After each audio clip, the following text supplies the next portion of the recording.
You won. You said the thing that ended it. The other person had nothing left to say, and by any reasonable measure, the argument is over. And yet, 3 days later, standing in the shower, doing absolutely nothing that requires this, your mind pulls the whole scene back out and runs it again. Not to relive the victory, to improve it. You find a sharper line you didn't say. You imagine their face if you had. You are, in some very real sense, still fighting a fight that ended days ago. And the strange part is that winning didn't stop it. If anything, winning seems to have almost nothing to do with whether your brain considers the matter closed.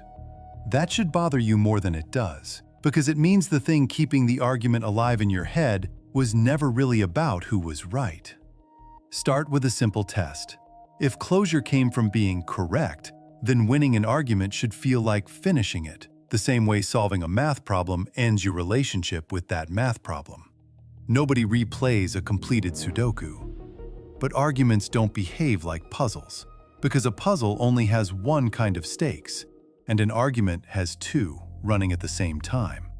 There's the logical stake, which is whether your position holds up, and there's the social stake, which is what the exchange did to how this person sees you and whether it changed your standing with anyone else who happened to be listening. Winning settles the first one completely. It does almost nothing for the second. And your brain, it turns out, cares far more about the second. Psychologist Bluma Zygarnik discovered something adjacent to this back in the 1920s while sitting in a Vienna café, watching waiters who could recall an unpaid order in perfect detail but forgot it instantly the moment the bill was settled. She turned that observation into an experiment and found that people remember interrupted, unfinished tasks significantly better than completed ones. The mind, it seems, keeps a kind of open tab for anything it hasn't fully closed out, and closes that tab the moment the task resolves. Which raises an obvious question about your argument. If winning is a resolution, why hasn't the tab closed? The answer is that your brain isn't tracking the same task you think it is. You think the task was prove I'm right. Your brain thinks the task was make sure this person and everyone watching still sees me as someone worth respecting. The first task ended the moment you delivered your winning line. The second task doesn't have a finish line at all, because social standing isn't something you settle once, it's something you have to keep. And a mind built to keep tracking an open-ended threat is going to keep pulling that argument back onto the desk, checking it, polishing it, looking for the version of events that locks the win in more permanently than the actual win did. This is where a second mechanism enters, and it's stranger than simple worry. Psychologist Neil Rose has spent decades studying what happens when people mentally replay decisions after the fact, generating alternate versions of how things could have gone. He found that people are especially drawn to what are called upward counterfactuals, imagined scenarios where the outcome would have been even better than what actually happened. You'd expect this after a loss. What's odd is that it shows up constantly after wins, too. You beat the argument, and your mind immediately starts drafting a stronger, sharper, more devastating version of the exact same win. That's not anxiety, that's rehearsal. Rose's research suggests these upward counterfactuals function as a kind of unconscious training exercise, extracting a better script for next time from an event that's technically already over. Your brain isn't asking whether you won, it's asking whether you're prepared for the next one. Because in the world that shaped this instinct, there was always a next one. Disputes over resources, status, and belonging weren't isolated events you could file away after a single exchange. They were ongoing negotiations with people you'd have to face again tomorrow.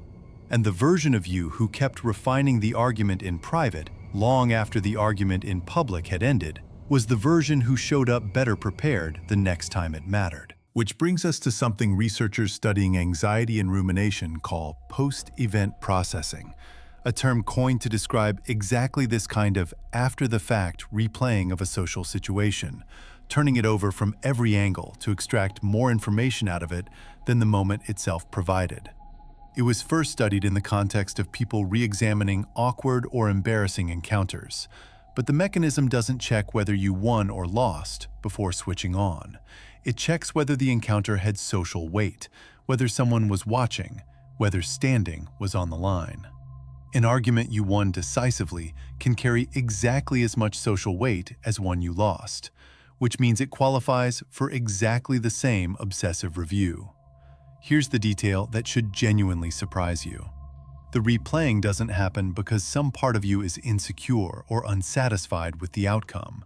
It happens because your brain doesn't fully trust outcomes at all. It trusts patterns. A single decisive win is one data point.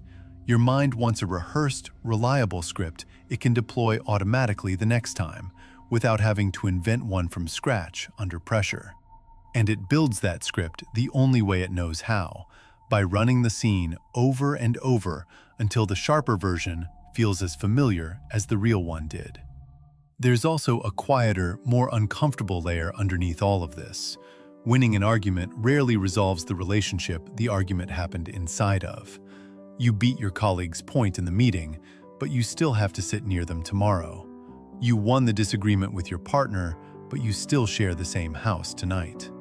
The logical conflict closed the instant you delivered the winning line. The relational one is still live, because relationships don't operate on a verdict system, and your mind, correctly, refuses to file a case as finished when the people involved in it are still going to be in the room with you.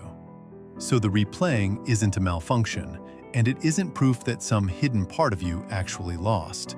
It's your brain doing something closer to what a chess engine does after a match, quietly running the position again in the background, not because the outcome is in question, but because a stronger line might exist, and finding it now costs nothing, while finding it live, mid-argument, under pressure, would have cost everything.